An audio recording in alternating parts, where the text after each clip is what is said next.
This part of the story continues, but here's the question that's haunted this story for over a century. Did any of it actually happen? Because the moment the story hit the papers, it spread like wildfire. Reporters called it the miracle of the century. Readers couldn't get enough. But when people went looking for proof, things got shaky fast. No official ship's log ever confirmed a man went overboard that day.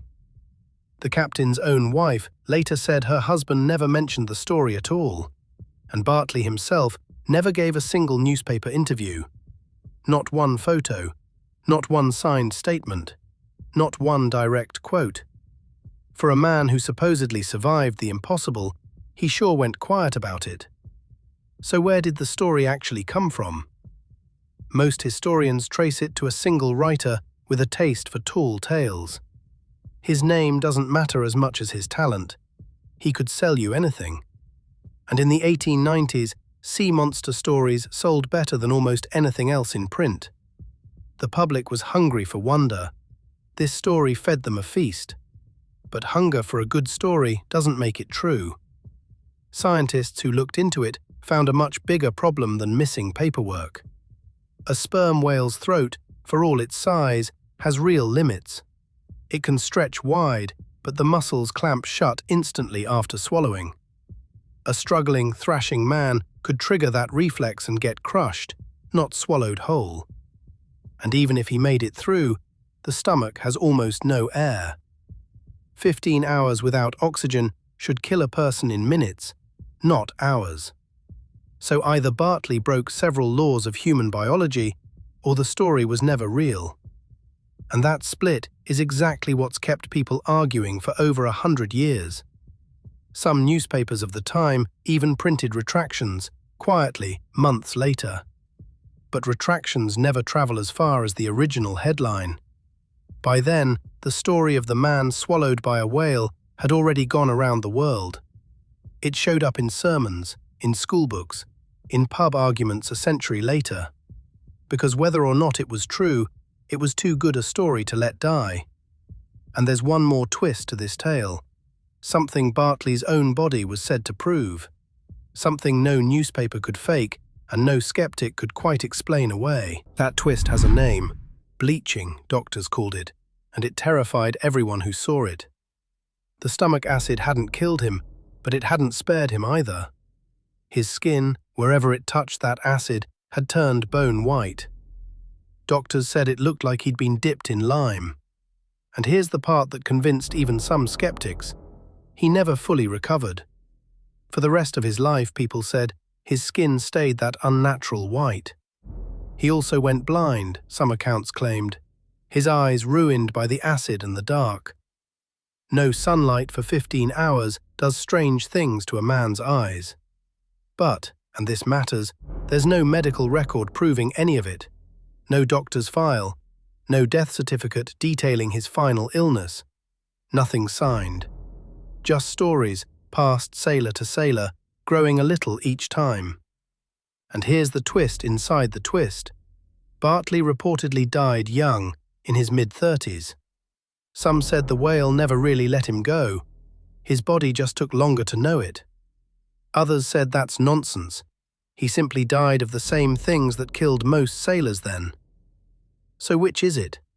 Miracle, myth, or something in between? In 1990, a marine researcher decided to actually test the numbers. He calculated exactly how much oxygen a trapped man would have inside a whale's stomach. His answer was blunt. Enough for maybe 10 minutes, not 15 hours.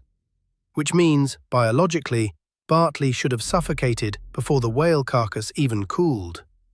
And yet the story never died, because nobody could ever fully disprove it either. No body double turned up. No confession of a hoax ever surfaced. Just one sailor's name, one whale, and a gap nobody could close. Some historians think Bartley was real, but the 15 hours got exaggerated for print. Maybe he was submerged for minutes, not hours, and the story simply grew legs. Stories about the sea have always grown legs. That's half of why we still tell them. Whalers loved a good yarn, almost as much as they loved a good catch. And a man swallowed whole and living to tell it, that's about as good as yarns get. So the truth probably sits somewhere between the whale's jaws and the newspaper's ink. A near miss dressed up into a miracle because a near miss doesn't sell papers. But whatever really happened out there, one number never changed in any version of the tale. 15 hours. That's the number every single account agreed on, no matter who was telling it. Reporters argued about everything else: the ship, the log, the doctors, the skin. But 15 hours stuck in every single retelling for over a century. Maybe because it's the one detail too strange to soften. 15 hours in the dark, in the heat, in the acid, not knowing if you'd ever breathe open air again. That's the image that outlived every debunking, every retraction, every skeptic's calculation. Because facts fade, but a story like that just doesn't let go. Even today, the Bartley story shows up in trivia nights and pub debates everywhere. Somebody always swears it's true. Somebody else always calls it nonsense. And honestly, that argument is the whole point of a great unsolved story. It's not really about whether Bartley lived. It's about whether you'd believe him if he told you. If you've made it this far, you clearly like stories that don't come with easy answers. So here's a small ask. Subscribe, because a new one of these lands every Saturday. Not recap videos, not filler.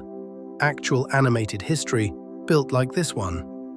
Back to Bartley, because there's one final wrinkle worth knowing. Some modern researchers now think the real inspiration might not have been Bartley at all. They think it may have echoed older sailor legends, stretching back centuries before him. Tales of men swallowed by sea beasts existed long before whaling ships ever sailed. Bartley's story might just be the version that finally had newspapers to spread it. Right timing, right audience, right whale. Which means the real mystery isn't the whale at all. It's us, and why we needed this story so badly. We wanted proof that the ocean could take a man and give him back. Because so often, back then, the sea just took and never gave anything back at all. Every whaling town had graves for men the ocean never returned. Bartley, real or not, was the one story where the sea gave someone back. That's probably the real reason it never died. People needed it to be true. And maybe that's the most honest ending this story ever gets. Not a verdict, just a whale, a sailor, and 15 hours nobody can prove or disprove. Somewhere between myth and miracle is where this story still lives. Next Saturday, another true story nobody believes, until you hear how it ends.